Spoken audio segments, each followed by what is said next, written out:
خب درست است که شما در شهر دوشنبه دکان طلا فروشی داره. نه دروغه دادرم، هیچی ندارم. این دروغه. از نوع ما هر چی میگن دادرم. ولی یک کس از طرف رامیت آمده است میگه اونجا یک رمه کلان دیدیم، گفتن رمه حاجی میرزا. و خدا ندارم، من نه دکان دارم، نه رمه دارم، نه خانه دارم، نه زن دارم. زنم هم یک زن داریم، ولی هم آوازه شهر گرفته است که حاجی میرزا یک دختری 16 ساله را گرفته. من 16 سالش هم دادن دادرها، 18 سالش هم دادن، خانهش قطعی هم دادن. ولی ما برادرای عزیز یک چیز پیش چشم آوردیم که کمی در همین درس ما، تحصیل ما، دعوت ما کمی پیش راه ما را میگیرد. به همین خاطر ما همه را رد کردیم. و الا پر بود دادرای عزیز، ده ها آدم قسم به نام خدا ما را چی چیزهای پیشنهاد کردن، ولی ما رد کردیم.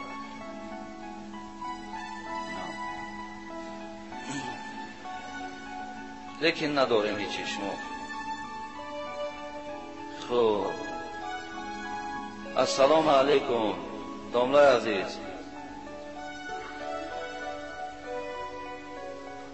اما بعضی چیزهایی که من قبلا گفته بودم برادرها، همینا را شما به یادتان گیرین. در بسیاری جایها از نام ما هر خیل چیزها میگویند، از نام ما بسیار استفاده میبرند. ولی از همه شما خواهش میکنم کسی از نام ما پیش ما به چی خدمت میآید، خواهش که من آگاه باشم.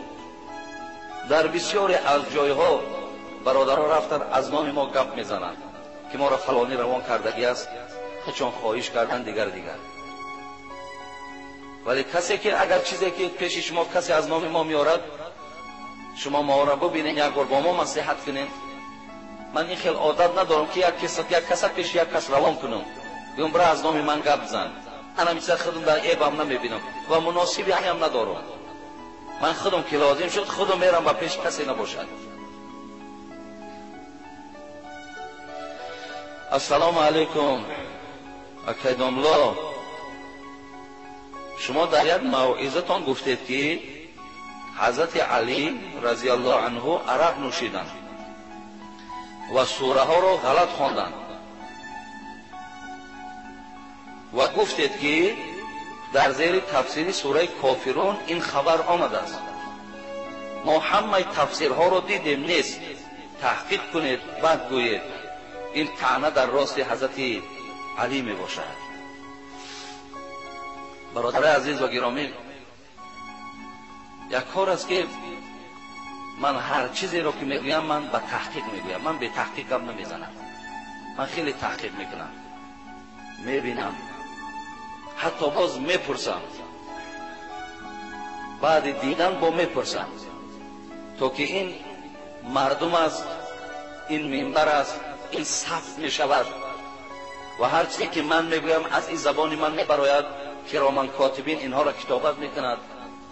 ما حتی طرفهای آنش هم نظر میکنیم که کنی از همین گهی من یگان بوی فتنه و اختلاف نخیزد، تگاه یگان ضرر زیانهای در بین این جامعه اسلامی پیدا نشود. بعدا من آن چیزی که بیان باشد و خبرش باشد تحقیق کردم بعد به گوش شما میرساند. ولی این دادر مکتوبش بسیار دراز بود، بسیار مکتوبی درازی بود، خیلی گفتنی های زیاد داشته است. ولی که اینقدر من خلاصه برآوردم که این دادر ما حسد دارد. از خوانده که 2 ورق بود، من همون 4-5 کلمه شا در بالای ورق آوردم از زبان خود عمو، دیگرش نه آوردم. ولی این برادر ما کسی بود است که حسد دارد، بدبینی دارد. ولی اینقدر من برای شما میگویم که شما حسد نورزین، دادر را کینه نورزین. عزت از نزد خدا هست، خواری از نزد خدا هست، دادن از نزد پروردگار است، گرفتن از نزد پروردگار است. تؤتی الملک من تشاء و تنزع الملک ممن تشاء و تعز من تشاء و تذل من تشاء. همش نزد پروردگار است دادر عزیز و برادرای خیلی مهربان. ولی شما تفسیر را ندیدین. من همین باوری دارم که تو تفسیر خوانده نمیتونی. اگر تو تفسیر میخواندی و تمام تفسیر میدیدی، این گونه بیان ها رو در بالای ورق تو روان میدیدی. ترا من گویم اگر صدقه همون تفسیرها کنم حتی من در حق تو کم گفتم، زیرا اون جمله تو گفته اون خیلی لایق گفتن نبود. ما یک برادر مسلمان شما هستیم، ما یک برادر مسلمان شما هستیم، ولی تو اگر من سوره کافرون گفته باشم اشتباه کردم، ولی اگر تو اینقدر با علم و با سواد می شدی تو سوره نساء آیت 43 را تماشا می کردی، در زیر آیتی که یا ایها الذین آمنوا لا تقربوا الصلاة و انتم سکرا، اگر زیر این آیت نگاه می کردی، در زیر این آیت اگر تو علی دوستدار باشی، تو که علی دوستدارم نیستی، علی را من دوست می‌دارم که من 4 جمعه درباره فضیلت حضرت علی صحبت کردم، من علی را دوست می‌دارم. ولی سوره نساء آیت 43 همین آیتی که من خواندم زیر همین نگاه کو، خود حضرت علی میگوید که من در خانه حضرت عبدالرحمن ابن عوف مهمان شدم و در آنجا دسترخوان آماده شده بود، بالای دسترخوان شرابها بود، ما همراه عبدالرحمن ابن عوف شراب نوشیدیم، آنچنان نوشیدیم که مست شدیم، زیرا شراب تا او اینه که حضرت علی و عبدالرحمن و دیگر صحابه می نوشیدن تا او زمان حکم حرامیش نآمده بود. شما به فهم ناقص، شما به عقل، شما اندیشه ندارید.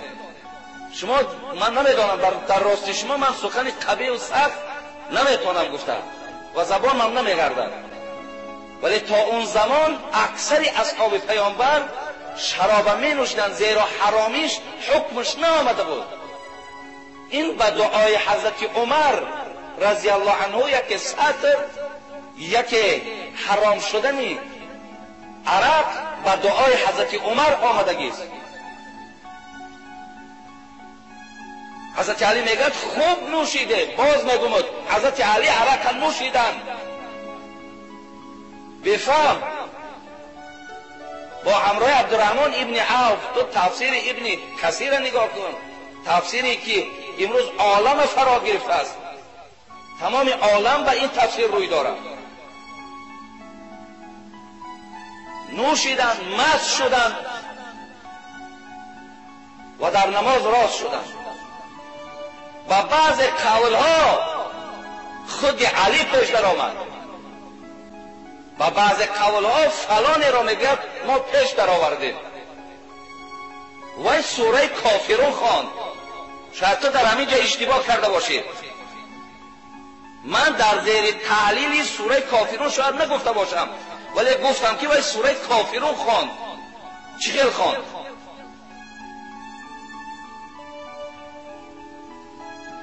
قل یا ایها الکافرون. ببینید در دامش چی میاد؟ لا اعبد ما تعبدون، من عبادت نمی کنم آن را که شما عبادت بکنید. حوالا به سوی مشرکاست، یعنی ما خدا را عبادت نکنیم، نه مثل شما بوت و درخت ها را. ولی اینها چی گفتن وقتی مست بودن؟ قل یا ایها الکافرون ما اعبد ما تعبدون. ببینید اگر همچنان حاضر گویی این کفر است برادر عزیز. ما اعبد ما تعبدون، نحن نعبد ما نعبدون. این تماما سوره ها غلط خوانده شد زیرا اونا مست بودن. بعدا پروردگار آیت تحریم خمر روان کرد، اعلان کرد انما الخمر والمیسر والانصاب والازلام رجس من عمل شیطان فاجتنبوه لعلکم تفلحون.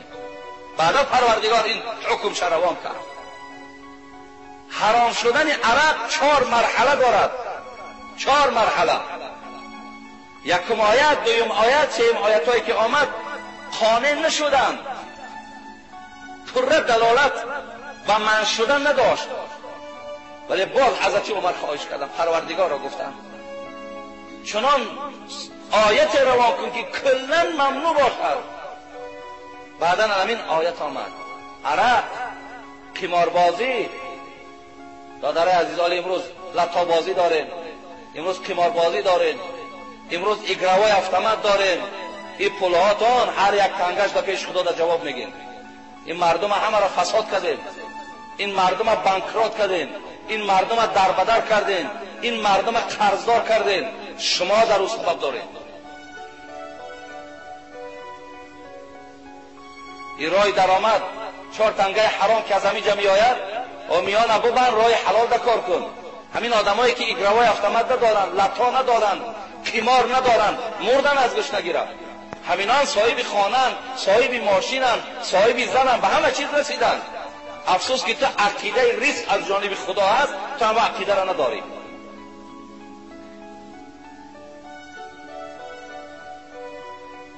بعداً برادر عزیز، خداوند همین خمر و قمار و بت پرستی و فالبینی را پلید گفت و عملهای شیطانی گفت. دوری جوید از اینها گفت، نجات از پیشگاه پروردگار بیابید. اینا باز گفتم برای که این دفعه باز سوره نساء آیت 43 را تحقیق کنید. کنی بین همین تا چه اندازه حقیقت دارد. ولی خواهشم همین از دادر عزیز که من که شما را میبخشم. دیروز یک برادرم دستی مرا خپید، اکنون نهایش نمیگم به خاطر که با در راست برادرها سخت نرسد. موعظه را بود کردیم، دست ما بیرون در خپید و گفت حاجی مرا ببخشید، تا همین روز من تو را دشنام میکنم. ما بخشیدم، از ما چی گپی ندارد. خیلی دشنام کننده ما پر داریم. خدا را شکر که شما ما را دشنام میکنید، خدا را شکر که شما ما را غیبت میکنید. من سله خوابی ثواب شما را گرفته هستم، شما درک ندارید. خدا را شکر. شما گفتن بگیرید، به خاطر سخن خدا، به خاطر حق بیان کردن، هر چی میگوین گفتن بگیرید. انشاءالله اینجا غلبه ما است، اینجا ده انشاءالله بردی ما است. فریفته نشین دادرای عزیز. برای این ما این برادرم بخشیدیم برای این سخنهای درشتی که در روی کاغذ آورده است.